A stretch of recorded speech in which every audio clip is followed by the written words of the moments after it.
그리스도의 은혜와 평강이 오늘 여러분들과 함께 하시기를 간절히 기원합니다.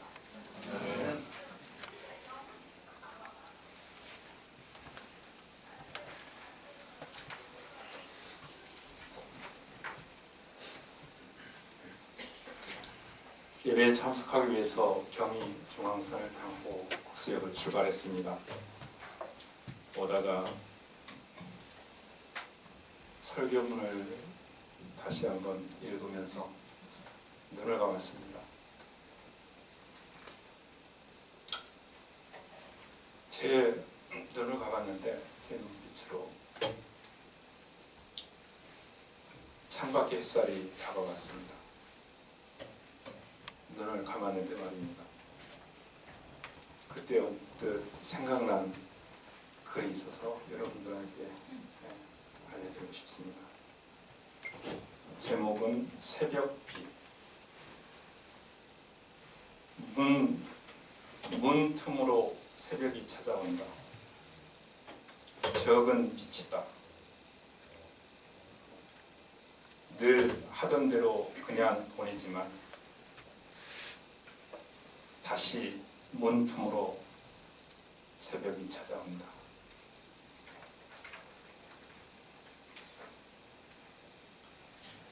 지난 주일이 춘이었습니다. 그런데 아주 매서운 추위가 저희들을 맞이했었죠. 이런 추운 날씨가 5일이나 계속되다가 수요일 8일 오후부터 온화한 소풍이 불어오면서 날씨가 좀 풀렸습니다.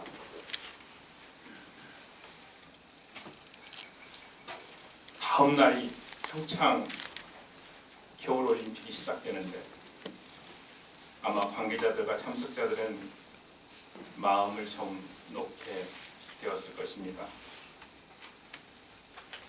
그러나 밤에는 바람이 불어서 체감 온도가 영하 10도까지 떨어진다고 하니 추위에 잘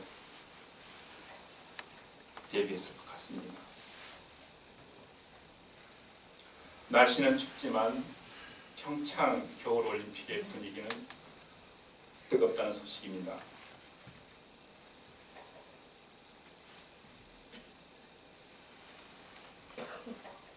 또 올림픽 개식 하루 전 2월 8일은 특별한 날이었습니다.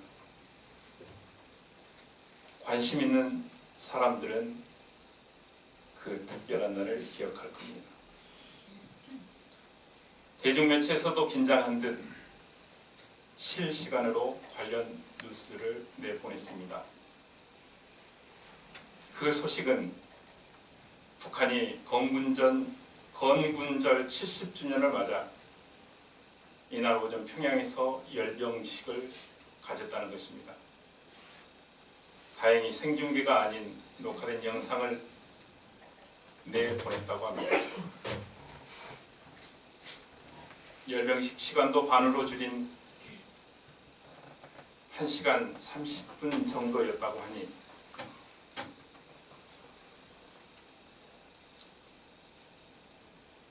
북쪽의 지도층도 남한의 평창 겨울 올림픽이 자유롭고 평화롭게 진행되기를 원했던 모양입니다. 그러나 이에 비해서 열병식에는 미국 본토와 괌, 주일 미군 기지에 대한 공격이 가능한 대륙간 탄도미사일 등을 선보였다고 합니다. 이렇듯 한반도 내에는 올림픽의 열정과 전쟁의 긴장이 팽팽히 맞서 있습니다. 오늘 우리들이 읽은 성경 말씀 아모스 5장 24절 말씀처럼 오직 정의와 공의가 이 한반도의 강물처럼 흘러서 각 민족, 각 나라에 이어지기를 간절히 기원해 봅니다.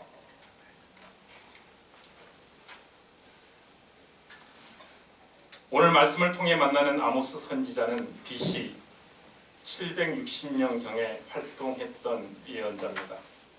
이 당시에 활동한 예언자로는 호세아, 제1, 이사야, 미가 선지자가 있습니다. 공교롭게도 오늘 한반도가 남과 북으로 나누어져 있듯이 아모스가 살던 때도 남유다와 북이스라엘로 나누어져 있었습니다. 아모스는 남유다의 두고아에서 양떼를 키우고 뽕나무를 재배하는 목축업자였습니다. 양떼를 다룰 때 여호와로부터 내 백성 이스라엘에게 예언하라는 말씀을 듣고 아모스는 예언자로서 나서게 된 것입니다.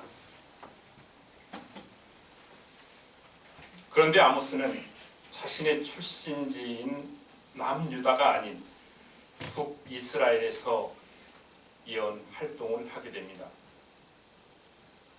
당시 북이스라엘의 왕은 여로보암 2세였는데 그는 군인 출신으로 40년간을 집권합니다.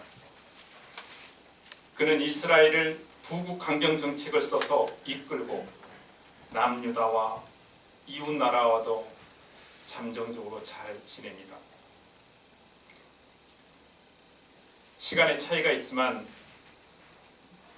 우리 남한 땅에도 과거 군인 출신의 대통령이 18년간 집권하면서 부국 강경책이라는 명목하에 많은 불의가 일어난 적이 있습니다.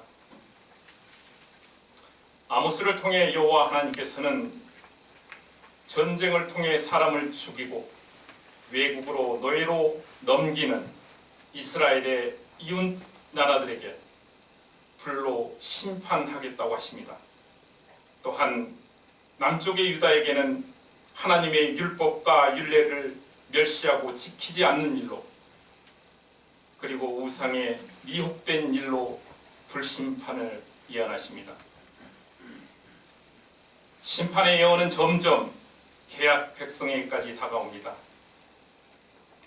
이제는 북이스라엘에 대해서도 하나님께서는 아모스를 통해 예언하십니다. 사실 남유다와 북이스라엘이 분열되기 전 고대 이스라엘 민족은 야곱의 12아들 후손으로 이루어져 있는 공동체였습니다. 이 12지파 공동체는 모세의 계약법 정신을 토대로 자유와 평등의 신앙 공동체였습니다. 그러나 아모스가 가 있는 북이스라엘의 계약 백성의 작금의 현실은 어떻습니까? 북이스라엘 왕 여로보암 2세는 부국 강명책을 썼다고 했습니다. 겉으로는 정말 잘 사는 나라처럼 보였습니다. 그러나 내부적으로는 부정부패와 불의와 도덕적 타락이 극에 달한 사회였습니다.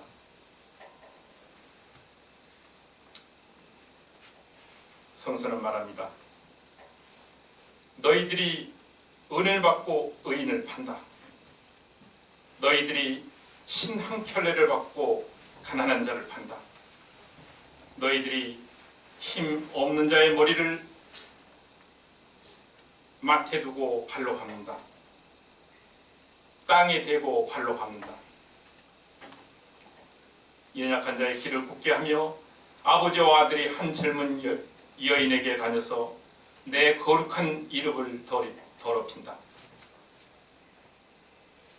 이것은 아모스를 통한 북이스라엘의 서너 가지 죄에 대한 일입니다. 이 내용으로 볼 때 가난하고 연약한 자의 삶이 얼마나 힘들었는지 알 수 있는 대목이 되겠습니다. 또한 북한 또한 북이스라엘은 남유다의 예루살렘 성전과 법계 독점에 대항하여 그들의 종교적 성소인 베델을 국가 성소로 승격시켰습니다. 그리고 베델에서 힘과 타산과 번영의 상징인 금송아지를 만들어 예배를 드렸습니다. 하나님의 영광을 뒤로하고 그들 자신의 욕망을 충족시키기 위해서 여호와 하나님이 아닌 만문 신이 베델 성소를 차지하게 된 것입니다. 하나님은 아모스를 통해 또한 이렇게 외칩니다. 너희는 베델에 가서 범죄하며 길갈에 가서 죄를 더하며 아침마다 너희 희생을 3일마다 너희 11조를 드리며 누룩 넣은 것을 불살라 수은제로 드리며 낙헌제를 소리내어 선포해라. 이스라엘 자손들아, 이것이 너희가 기뻐하는 것이다. 북이스라엘 백성은 이제 정의와 진실이 없는 삶의 안락함에 빠져버렸습니다. 믿음의 조상 아브라함과 그 후손에게 영원한 기업을 유산으로 유업으로 주시겠다고 약속한 여호와 하나님께서 이런 믿음을 배신한 북이스라엘 앞에 아모스를 통해 다시 한번 간곡히 말씀하십니다. 너희는 나를 찾으라. 너희는 나 여호와를 찾으라. 그리하면 살리라. 너희는 살림은 선을 구하고 악을 구하지 말라. 그러면 너희의 말처럼 하나님께서 너희와 함께 하실 것이다. 너희는 악을 미워하고 선을 사랑하며 성문에서 정의를 세워라. 만군의 하나님 여호와께서 요셉의 남은 자를 불쌍히 여기실 것이다.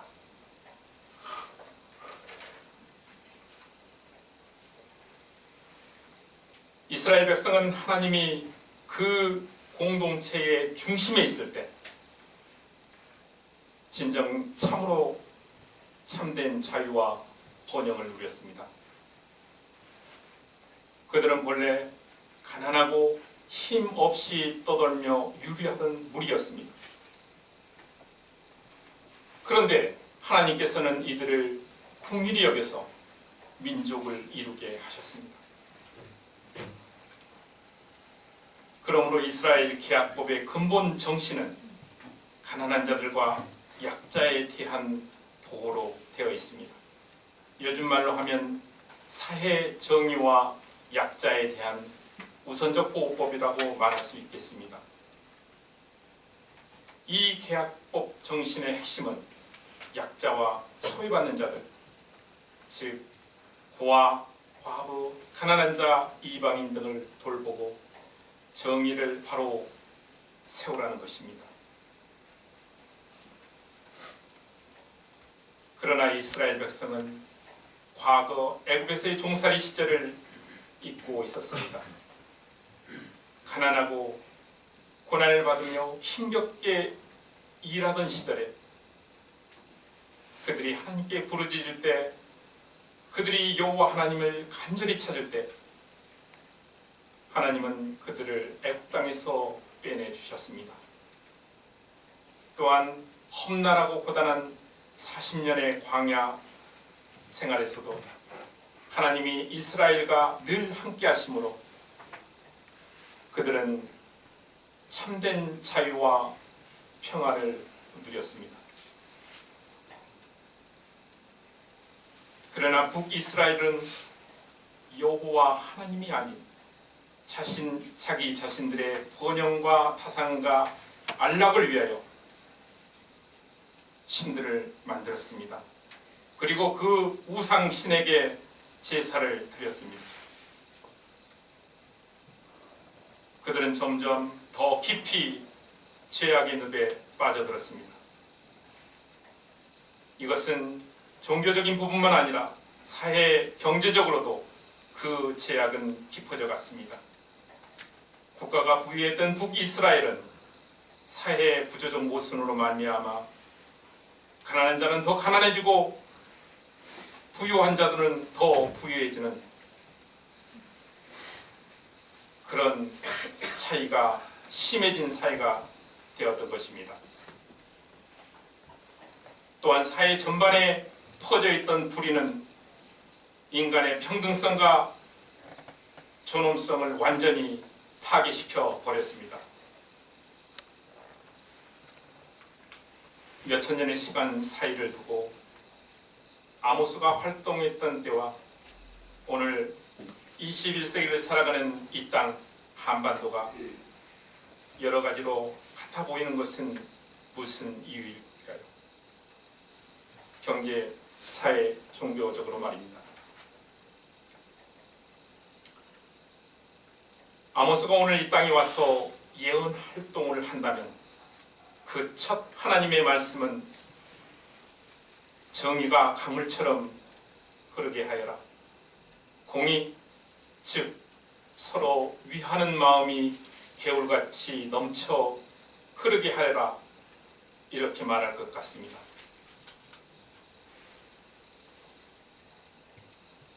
요즘 우리 사회는 불의한 권력이 행사한 일들을 드러내는 일에 많은 관심을 갖고 있고 힘을 쏟고 있습니다. 여러 많은 슬픔과 아픔과 고난을 겪으면서 이뤄낸 일이기에 저 밑바닥에서 겨우 먹고 살아가는 가난한 사람들, 약한 사람들, 소외된 사람들에게까지 정의와 공의와 따뜻한 위로가 흘러가야 될 것 같습니다. 한 예로 미국에서 시작된 성폭력, 성추행 피해자들의 미투 운동이 이 땅에서도 시작되고 있습니다. 성폭력은 한 인간의 인격과 존엄성을 완전히 파괴하는 불의입니다. 며칠 전 대중매체 뉴스에 나와서 자신이 성추행 피해자라고 말했던 2명의 여자들은 이것은 남자와 여자의 문제가 아니다. 이것은 권력의 문제라고 말했습니다. 많은 국민이 미투 운동에 참여한 피해자들에게 용기를 내라고 말하고 있습니다. 그리고 피해자들은 말합니다. 가해자들이 하루빨리 자신의 잘못을 시인하고 피해자들에게 사과할 것을 말입니다. 피해자들이 용기를 냈듯이 이제는 가해자들도 용기를 내어 자신의 불의한 행동을 진정으로 회개하고 사과한다면 이 운동은 사회 각 분야로 이어져 공의로운 사회, 정의로운 사회의 도화선이 될 것입니다. 공정하고 정의로운 나라에 대해서 문재인 대통령은 평창올림픽 개회식 환영사에서 이렇게 말합니다. 환영사의 일부입니다.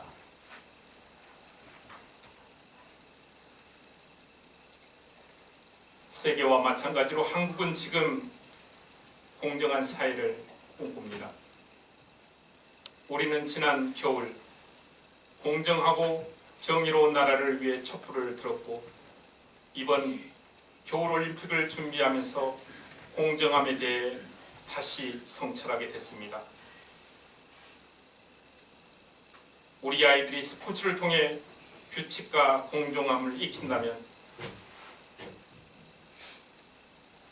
티베트 등이 꿈꾸었던 우정과 평화의 세계는 성큼 다가올 것입니다. 여호와 하나님은 아모스를 통해서 나를 찾으라. 여호와 하나님을 찾으라. 그러면 살 것이다 라고 말했습니다. 하나님은 끊임없이 늘 한결같이 우리와 함께 계십니다.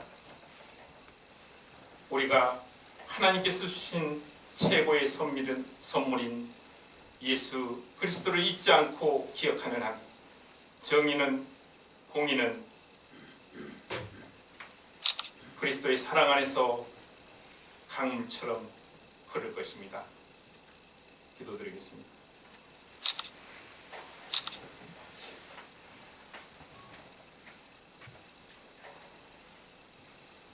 (3일) 후면 사순절이 시작됩니다. 우리 모두 우리 주 예수 그리스도의 고난을 늘 깊이 생각하게 하시고 성령의 인도하심으로 내 뜻이 아닌 하나님의 뜻에 따라 살아가게 하소서.